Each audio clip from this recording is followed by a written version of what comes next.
Quand j'ai commencé à examiner les portraits royaux français, Louis XIV, Louis XV, Louis XVI, je m'attendais à de la propagande artistique conventionnelle, des symboles de pouvoir divin, de la vanité capturée sur toile. Mais dès les premières numérisations haute résolution, j'ai remarqué quelque chose d'impossible dans les arrière-plans architecturaux. Une précision géométrique qui ne devrait pas exister, des détails d'infrastructures hydrauliques, des systèmes de mesure harmoniques. Les analyses d'art de l'époque de la Restauration, datant des années 1780, documentent le retrait systématique de ces éléments architecturaux des inventaires du palais.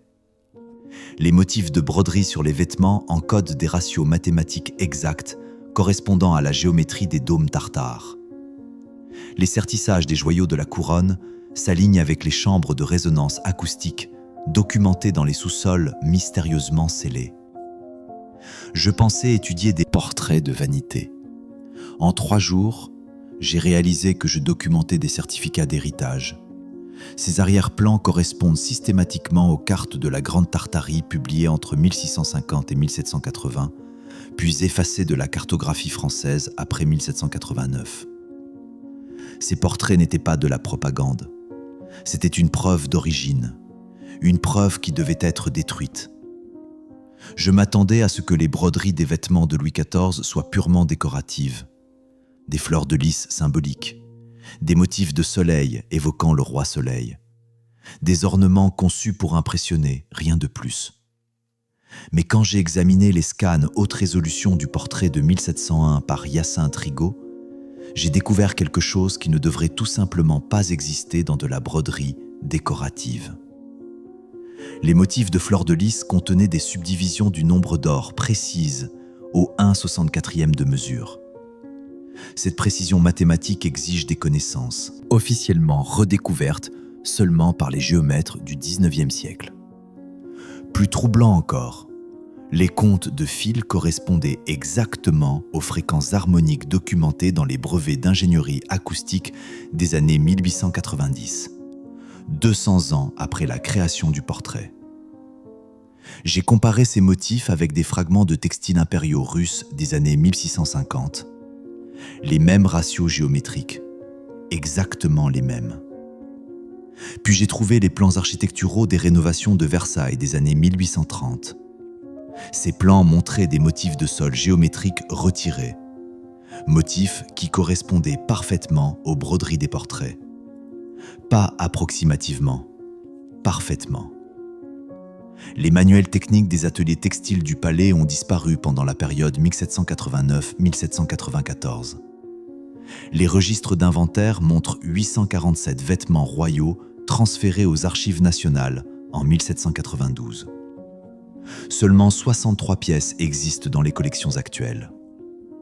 Les gabarits motifs de broderie référencés dans la correspondance des années 1780 n'ont jamais été catalogués après la Révolution. 847 vêtements documentés, 63 survivants. Aucune explication pour les 784 pièces manquantes. Ces ratios géométriques correspondent aux mathématiques de construction des dômes trouvés à Kazan, Tobolsk et dans les structures d'Asie centrale construites entre 1650 et 1750. Les mêmes systèmes proportionnels apparaissent dans les jardins français conçus par le nôtre. Pas une coïncidence, pas une convergence artistique. Un modèle hérité plutôt qu'une esthétique inventée. Et puis j'ai remarqué quelque chose d'autre dans ces portraits. Quelque chose dans les arrière-plans qui rendait les motifs des vêtements presque triviaux en comparaison. Je m'attendais à ce que les arrière-plans architecturaux des portraits soient symboliques. Des représentations stylisées de palais, l'imagerie de pouvoir. Mais les portraits de Louis XV des années 1730-1760 montraient des détails architecturaux précis qui n'auraient pas dû exister. Des coupes transversales révélant des canaux d'eau pressurisés sous les planchers, des systèmes de tuyauterie verticale dans les murs, des réseaux de ventilation géométriques tissant à travers les fondations. Ce n'était pas de l'imagination artistique, c'était de la documentation technique. J'ai trouvé des photographies des chambres scellées du sous-sol de Versailles, prises lors d'une étude archéologique des années 1920. Les mêmes canaux d'eau, les mêmes configurations de tuyaux. Puis j'ai comparé les détails décoratifs des arrière-plans des portraits avec les diagrammes d'ingénierie du système d'eau de Paris des années 1880. Correspondance exacte. Les arrière-plans des portraits montraient une infrastructure nécessitant des connaissances en ingénierie hydraulique qui n'ont été officiellement systématisées que lors des rénovations parisiennes d'Haussmann dans les années 1850-1870. Comment des peintres des années 1730 ont-ils documenté avec précision des systèmes d'ingénierie qui ne seraient inventés qu'un siècle plus tard? Les dossiers de construction de Versailles de 1668-1710 ne contiennent aucune spécification technique pour les systèmes de fondation, aucun plan, aucune documentation d'ingénierie. Les dessins architecturaux référencés dans la correspondance royale des années 1740-1780 ont été retirés de l'inventaire de la Bibliothèque nationale entre 1802 et 1815. Période précise inconnue, autorisation inconnue, justification inconnue. Pendant ce temps, les archives des palais russes conservent une documentation technique similaire pendant la même période. Aucune suppression, aucun retrait mystérieux, une continuité complète. Ces systèmes hydrauliques représentés sont identiques au réseau trouvé sous le Kremlin de Kazan, vieille ville de Prague, et le quartier du château de Budapest, tous attribués à des ingénieurs médiévaux inconnus. Les mêmes motifs de canaux géométriques apparaissent sur les cartes des grandes villes de la Grande Tartarie publiées entre 1670 et 1750. Les arrière-plans n'étaient pas une liberté artistique, c'était de la documentation technique. Et quelqu'un avait besoin qu'ils soient effacés. Je m'attendais à ce que les couronnes et sceptres royaux soient des symboles religieux, des représentations du droit divin, de l'iconographie du pouvoir. Mais les gravures détaillées des couronnes royales françaises de 1722 et 1774 montraient des arrangements de pierres précieuses qui ne devraient tout simplement pas exister, pas avec cette précision mathématique. Les dispositions de pierres précieuses créaient des motifs d'ondes stationnaires lorsqu'elles étaient exposées à des fréquences spécifiques. Les sertissages nécessitaient une connaissance propriétés piézoélectriques non découverte avant 1880. Les orientations cristallines s'alignaient sur le nord magnétique avec une précision nécessitant des instruments indisponibles avant les années 1850. J'ai comparé ces arrangements avec les expériences de résonance de Tesla des années 1890. Les mêmes principes géométriques. Les rapports d'analyse spectroscopique des examens du Louvre des années 1950 révèlent des orientations cristallines anormales dans les sertissages des joyaux de la couronne. Les rapports utilisent le mot « anormal » 17 fois. Ils décrivent les placements comme mathématiquement précis selon des principes inconnus. Les spécifications techniques des joyaux de la couronne ont disparu pendant la Révolution. L'inventaire de 1791 liste des diagrammes de sertissage et tables harmoniques transférés au comité de salut public. Jamais revu. Une analyse gémologique commandée dans les années 1820 décrit un système de placement mathématique d'origine inconnue. Le rapport complet a disparu. Seuls des fragments de résumé survivent. Des motifs d'arrangement de pierres précieuses identiques se trouvent dans les régalias cérémonielles sibériennes d'avant les années 1700. Les mêmes orientations cristallines documentées dans les éléments architecturaux d'Asie centrale. Les tables harmoniques référencées dans l'inventaire de 1791 correspondent aux cartes tartares survivantes montrant des centres de résonance à travers l'Eurasie. Pourquoi créer des arrangements de joyaux qui s'alignent sur des champs magnétiques si vous ne savez pas que les champs magnétiques existent? Pourquoi orienter des cristaux selon des principes piézoélectriques si la piézoélectricité ne sera pas découverte avant un autre siècle? Pourquoi utiliser des tables harmoniques pour le placement de pierres précieuses? À moins que ces couronnes ne soient pas seulement des symboles, à moins qu'elles ne soient des instruments, des composants dans un système plus large que nous ne comprenons plus.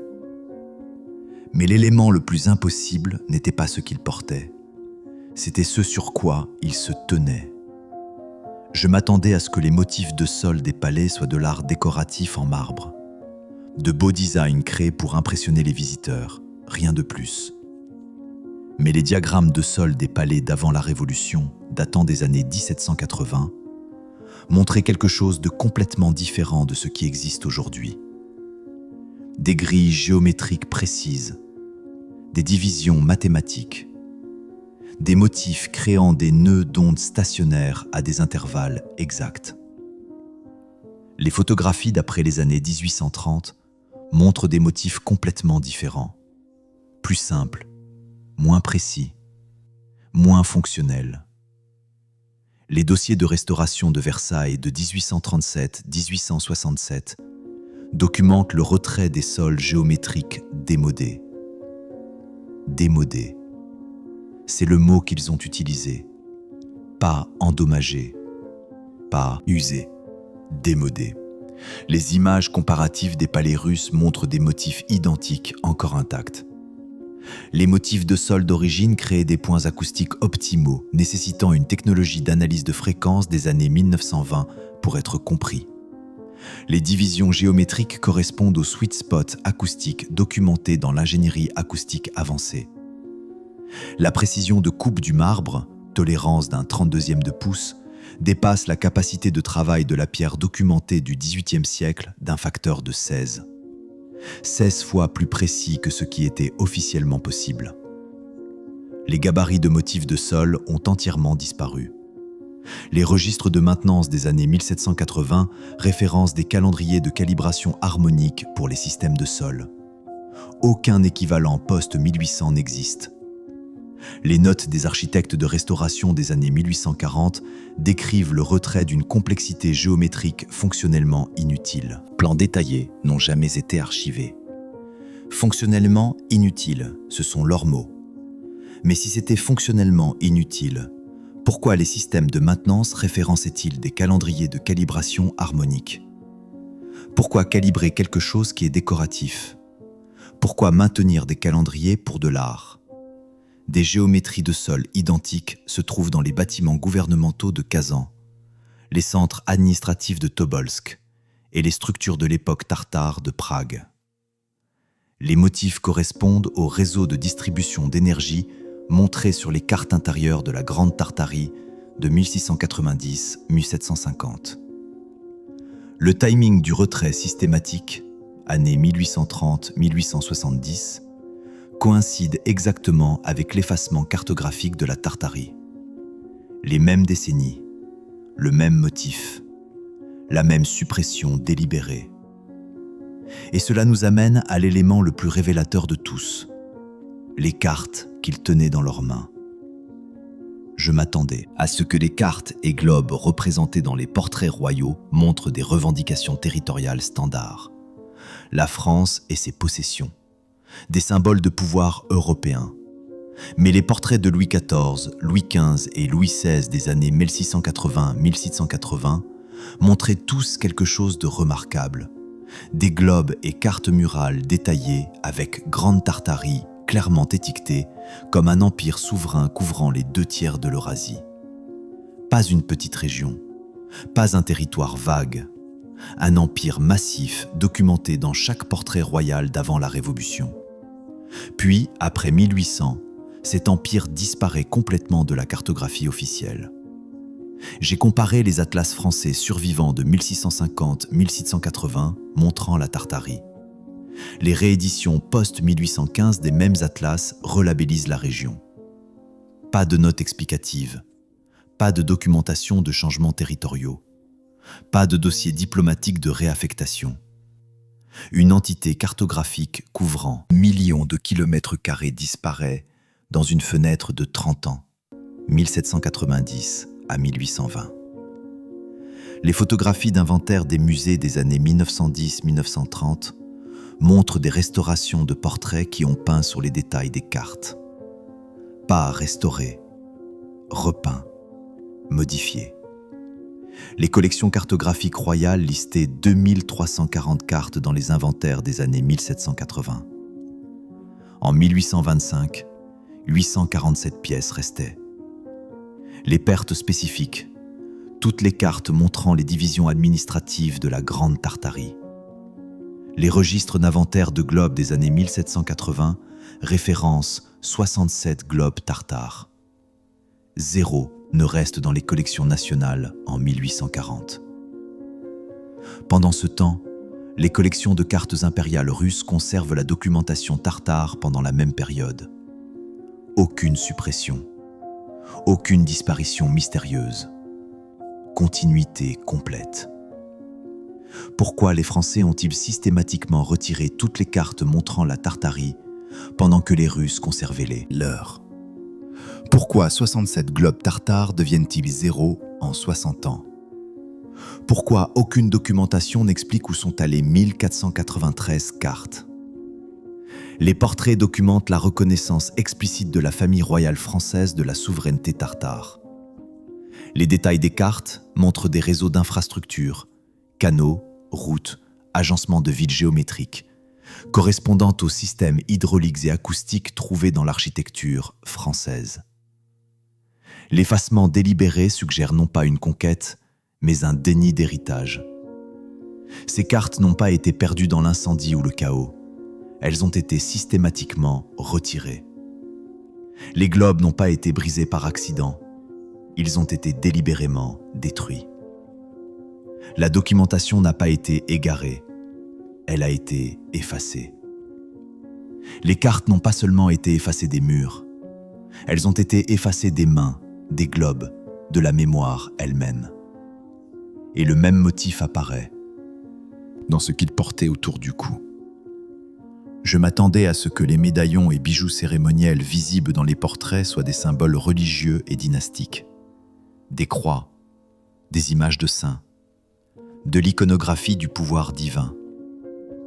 Mais l'agrandissement extrême des détails des médaillons des portraits révélait des spirales de ratio phi précises à 7 décimales. Des alignements astronomiques encodés dans les motifs de maillons de chaîne nécessitant des connaissances en mécanique orbitale de l'ère Kepler-Newton, mais apparaissant dans des pièces d'avant 1650.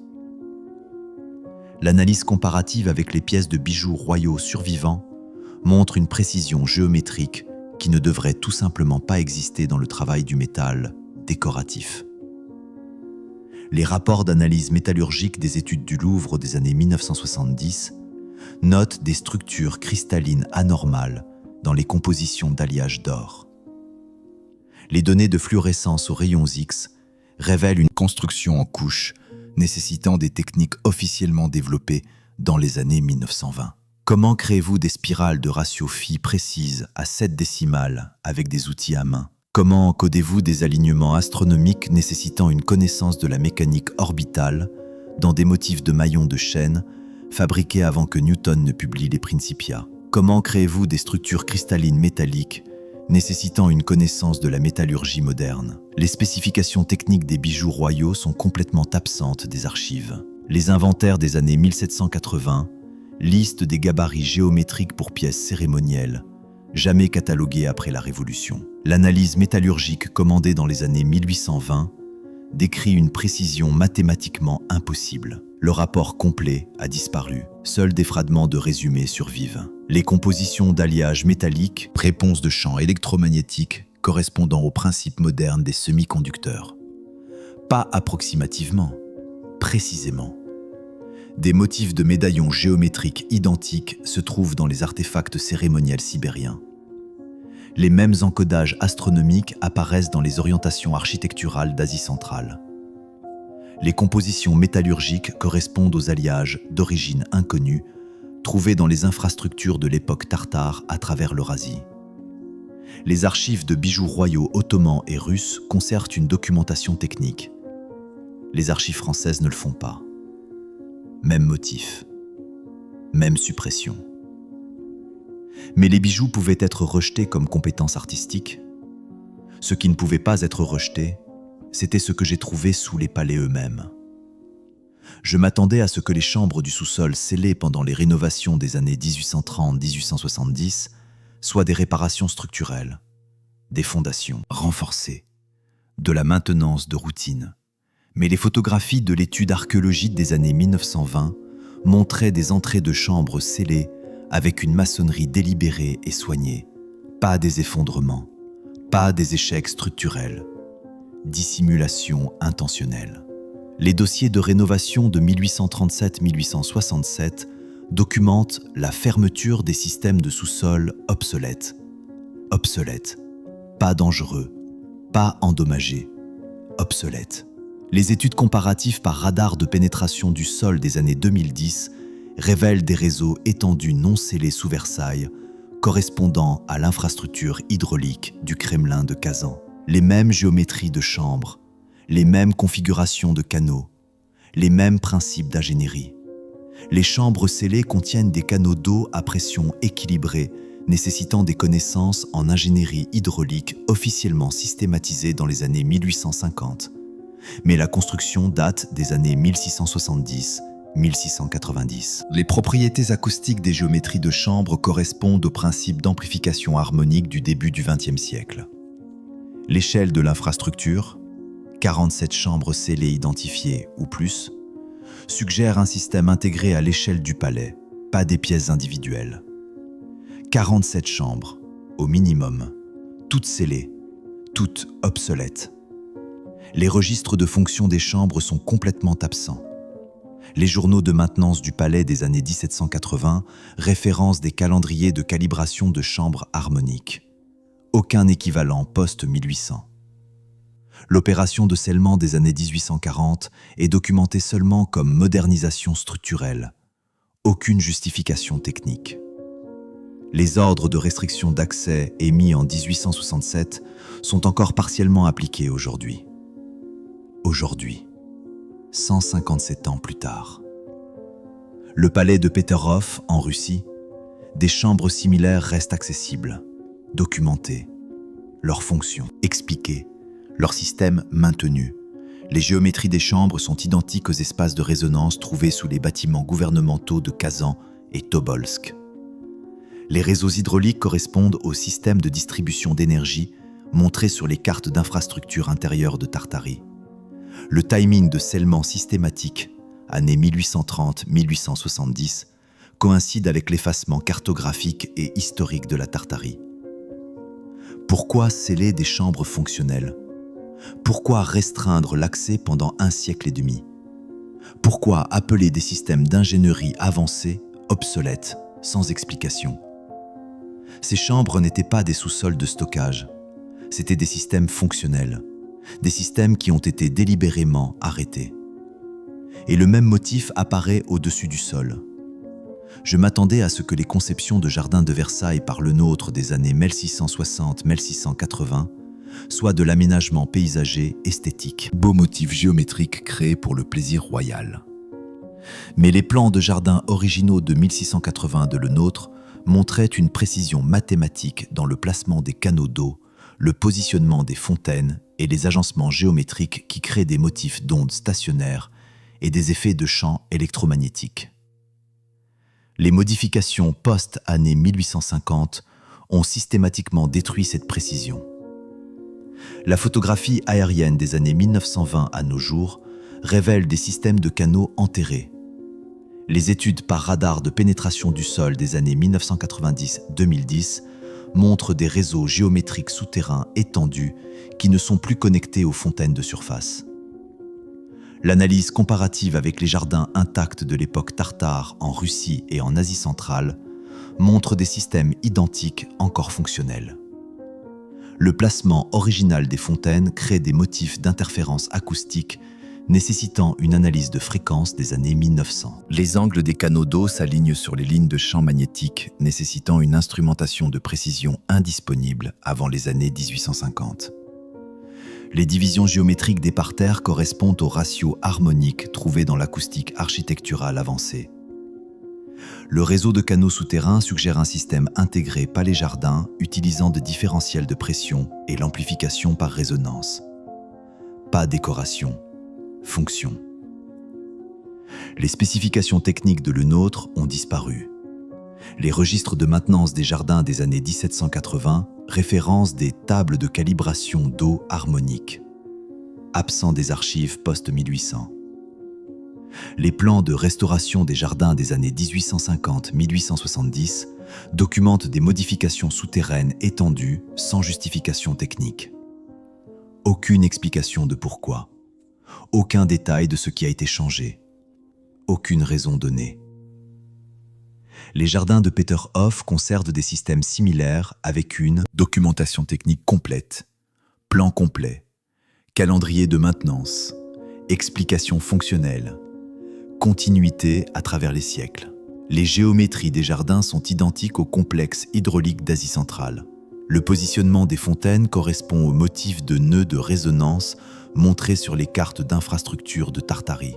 Les réseaux de canaux d'eau s'alignent sur les mêmes principes mathématiques trouvés dans l'urbanisme de Kazan et Tobolsk. Le timing d'enterrement et de déconnexion systématique correspond à l'effacement plus large de la Tartarie.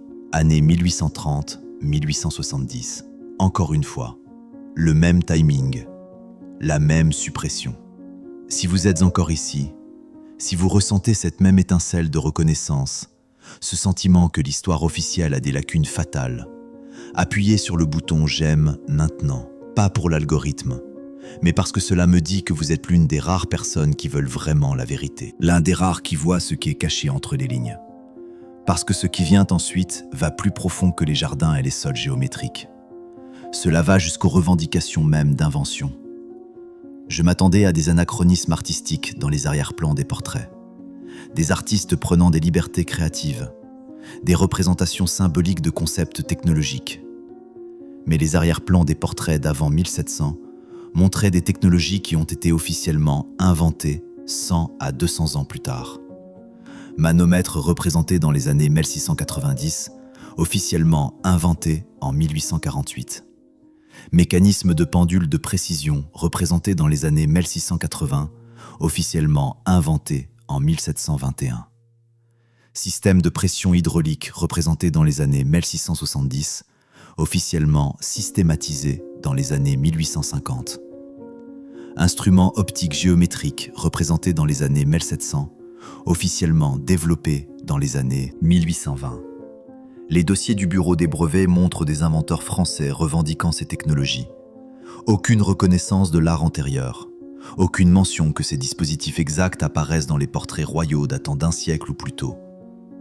J'ai comparé les détails des arrière-plans des portraits avec les spécifications de brevets déposées 150 ans plus tard.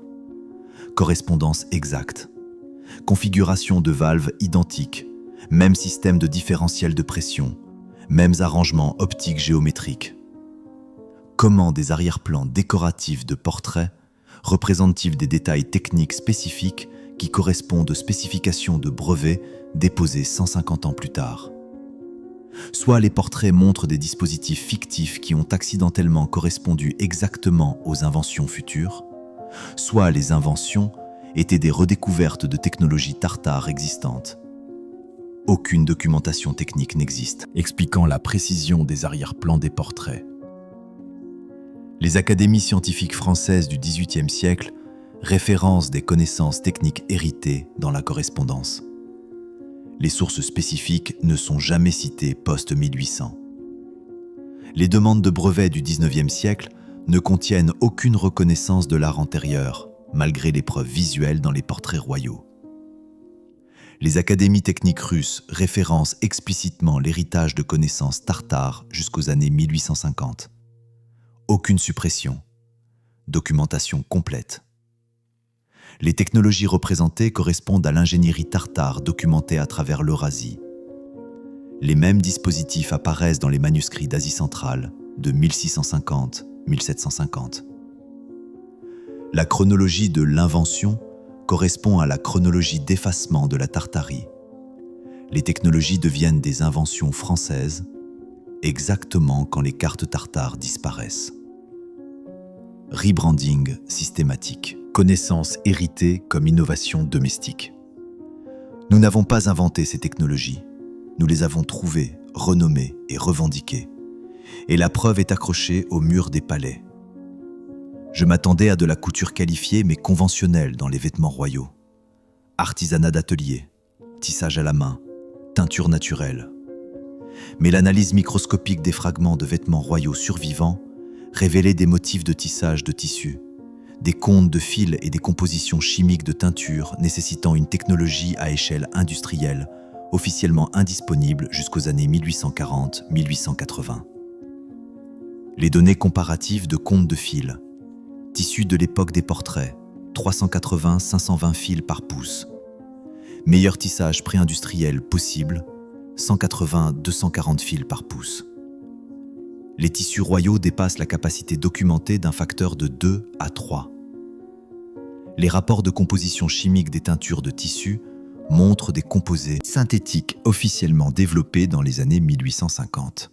Les dossiers de brevets de fabrication textile des années 1840-1880 décrivent des techniques révolutionnaires correspondant exactement à la construction de vêtements de l'époque des portraits. Les contes de fils nécessitent des métiers mécanisés opérant à une précision et une vitesse indisponibles avant l'automatisation Jacquard de 1801. Les compositions chimiques de teinture nécessitent des connaissances en chimie synthétique du milieu du XIXe siècle. L'intégrité structurelle du tissu suggère des processus de thermoformage industriel non inventés jusqu'aux années 1870. L'échelle de production, les inventaires de garde-robe royale listent des milliers de pièces. Cela nécessite une capacité d'usine, pas un artisanat d'atelier. Les dossiers techniques des ateliers textiles royaux sont complètement absents. Les inventaires des années 1780 référencent des calendriers de production mécanisés. Aucune documentation équivalente n'existe pour la période pré-1800, malgré les preuves de vêtements. Les dossiers d'approvisionnement en tissu ont disparu. Les dossiers de l'industrie textile des années 1820-1840 ne font aucune référence à surpasser la qualité de l'époque royale. Au lieu de cela, ils décrivent l'approche des standards historiques. Approche, pas dépassement. Approche. Les archives textiles impériales russes documentent une capacité de production similaire avec une attribution technique tartare explicite. Aucune suppression. Documentation complète. Des qualités de tissus identiques se trouvent dans les textiles cérémoniels d'Asie centrale d'avant 1750. Même compte de fil, même composition de teinture. Documenté dans les dossiers commerciaux de l'époque tartare. Capacité textile industrielle héritée, pas artisanat d'atelier. L'impossibilité du vêtement reflète l'impossibilité architecturale. Les deux suggèrent un déclassement technologique, pas une amélioration. Les vêtements étaient la preuve d'une capacité industrielle. Mais l'industrie nécessite de l'énergie. Et c'est là que les portraits révèlent leur secret le plus soigneusement caché. Je m'attendais à ce que les détails architecturaux, à peine visibles dans les arrière-plans des portraits montrant des éléments de tour, soient un embellissement artistique. Des flèches décoratives, des détails de toits ornementaux. Mais l'analyse numérique améliorée des éléments architecturaux des arrière-plans des portraits révélait des représentations cohérentes de systèmes de collecte atmosphérique, d'amplificateurs de résonance géométrique et de concentrateurs de champs électromagnétiques. La photographie comparative des structures de tours de palais français survivantes montre des chambres supérieures retirées ou scellées. Les dossiers de modernisation des palais des années 1830-1880 documentent la modification systématique des tours et le plafonnage. L'analyse d'ingénierie des géométries des tours révèle des propriétés acoustiques et électromagnétiques, pas décoratives, fonctionnelles. Les conceptions de tours des arrière-plans montrent des principes de collecte électrique atmosphérique correspondant aux expériences de Tesla des années 1890. Les proportions géométriques créent une amplification d'ondes stationnaires nécessitant la théorie du champ électromagnétique du début du XXe siècle. Le positionnement des tours par rapport à l'architecture du palais suggère un réseau intégré de distribution d'énergie utilisant la résonance et le potentiel atmosphérique. Des concepts non officiellement compris jusqu'aux années 1900. Les spécifications de fonction des tours sont absentes de toutes les archives de palais. Les registres de maintenance des années 1780 référencent des procédures de calibration atmosphérique pour les systèmes de tours. Aucun équivalent post-1800. Les ordres de modification des tours des années 1840-1870 documentent le scellement des chambres supérieures, le retrait des éléments décoratifs, le plafonnage des caractéristiques géométriques. Justification technique absente. Des tours similaires en Russie et en Asie centrale conservent des chambres supérieures. Documentées comme système de collecte d'énergie atmosphérique, fonction expliquée, système maintenu. Les conceptions de tours sont identiques aux structures trouvées sur l'ancien territoire tartare. Même proportion géométrique, même caractéristiques de collecte atmosphérique, même intégration avec l'architecture des bâtiments. Les arrière-plans des portraits documentent la participation française au réseau énergétique tartare. Le timing de modification systématique des tours correspond à l'effacement plus large de la Tartarie. Héritage d'infrastructures énergétiques, puis démantèlement délibéré. Année 1830-1880. Encore une fois, le même motif, la même suppression coordonnée. Ces tours n'étaient pas décoratives, c'étaient des systèmes de collecte d'énergie. Et les portraits documentent le moment juste avant qu'ils ne soient délibérément arrêtés. Je m'attendais à ce que les dossiers de restauration des palais des années 1830-1880 documentent des efforts de préservation, réparation de structures historiques, maintenance de monuments culturels. Mais la synthèse des chronologies de projets de restauration révèle une campagne coordonnée pour retirer, sceller ou détruire chaque élément tartare documenté dans les portraits royaux. Sol, chambre, tour, jardin, système d'eau. Tous supprimés dans une seule fenêtre de 50 ans coïncidant exactement avec l'effacement cartographique de la Tartarie. Les chronologies de projets de restauration montrent des modifications simultanées à travers toutes les propriétés royales françaises. Versailles, Fontainebleau, le Louvre, les Tuileries, toutes modifiées en même temps. Les dossiers budgétaires révèlent des dépenses massives pour la modernisation avec une documentation minimale. La photographie comparative avant-après montre le retrait systématique d'éléments géométriques. La correspondance des architectes de restauration révèle une coordination à travers les propriétés malgré l'absence d'autorité centralisée. Comment des projets de restauration indépendants à travers différentes propriétés retirent-ils systématiquement des caractéristiques identiques, sol géométrique, chambre scellée, éléments de tour, sans référence croisée? Comment une campagne de 50 ans génère-t-elle une empreinte archivistique minimale, malgré une échelle et un coût massif? Les dossiers de coordination centrale sont absents. Les documents de justification de restauration ont disparu. Les inventaires d'éléments architecturaux d'avant la restauration sont complètement manquants. Les répartitions de coûts montrent des dépenses de « modernisation » sans détail. Aucune explication, aucune justification, juste suppression. Les restaurations de palais russes pendant la même période conservent une documentation complète, préservent les éléments tartares, référencent explicitement le maintien de systèmes hérités, documentation complète, continuité complète. La chronologie de restauration, année 1830-1880, correspond exactement à l'effacement cartographique tartare de 1790-1850 et à la suppression des dossiers historiques. Les éléments retirés correspondent aux signatures technologiques tartares à travers toutes les catégories: hydraulique, acoustique, géométrie, système énergétique. La nature systématique suggère un déni d'héritage coordonné, pas une modernisation esthétique. La campagne de restauration efface efficacement les preuves physiques de la capacité technologique tartare de l'architecture royale française. 50 ans, toutes les propriétés, tous les mêmes éléments retirés, aucune documentation centrale, aucune justification, aucune explication. Et cela nous amène à ce qui reste, les portraits eux-mêmes, et ce qui s'est passé quand quelqu'un a essayé de les préserver.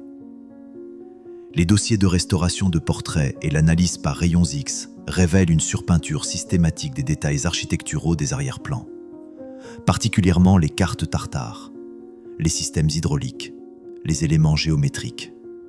Les modifications se produisant par vagues, années 1820-1840, années 1860-1880, années 1920-1940, suggérant une campagne de suppression continue, pas une altération unique.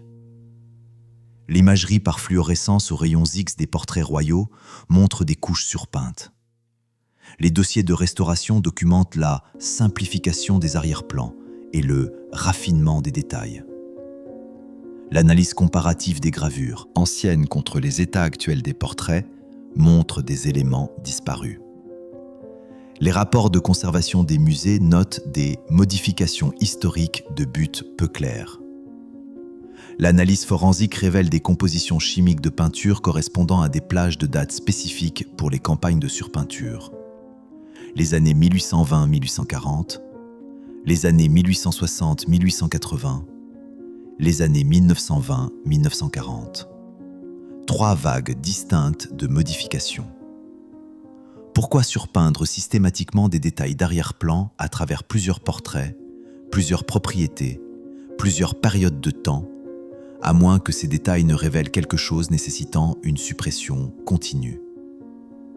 Pourquoi les campagnes de surpeinture correspondent-elles aux changements géopolitiques post-napoléoniens, post-révolution de 1848, post-Première Guerre mondiale, post-Seconde Guerre mondiale? Pourquoi aucune documentation de raisonnement artistique pour les modifications? Les dossiers d'autorisation de modification de portraits sont absents. Les justifications de projets de conservation ont disparu. Les dossiers d'analyse comparative, ce qui a été surpeint, pourquoi, jamais archivé. Les dossiers d'acquisition des musées montrent des portraits transférés entre institutions pendant les périodes de surpeinture, sans documentation de garde. Les collections de portraits impériaux russes ne montrent aucune campagne de modification équivalente. Les arrière-plans restent intacts. Documentation complète. Aucune altération. Les éléments surpeints sont constamment tartares. Cartes montrant la Grande Tartarie. Arrière-plans architecturaux montrant des systèmes hydrauliques et géométriques. Médaillons avec des encodages géométriques spécifiques. Détails de vêtements avec précision mathématique. Les campagnes de modification correspondent aux vagues de suppression historiques tartares. Post-napoléonien, post-1848, post-guerre mondiale. Chaque fois que le monde change, les portraits sont modifiés. Les portraits n'étaient pas seulement de la documentation. C'étaient des certificats d'héritage prouvant la connexion tartare de la lignée royale française. Nécessitant une falsification systématique, les portraits n'étaient pas de l'art, c'étaient des preuves. Des preuves d'un héritage technologique que nous avons passé 2 siècles à nier. Et sous chaque palais, sous chaque peinture, sous chaque explication officielle, les mêmes chambres scellées, les mêmes réseaux enterrés, les mêmes systèmes effacés attendent. Qu'est-ce qui se cache encore sous les surfaces que nous ne sommes pas autorisés à examiner? Quelles autres technologies ont été héritées, pas inventées? Quelles autres civilisations ont été effacées, pas conquises? Les portraits ne peuvent pas répondre à ces questions, mais ils peuvent prouver que les questions méritent d'être posées.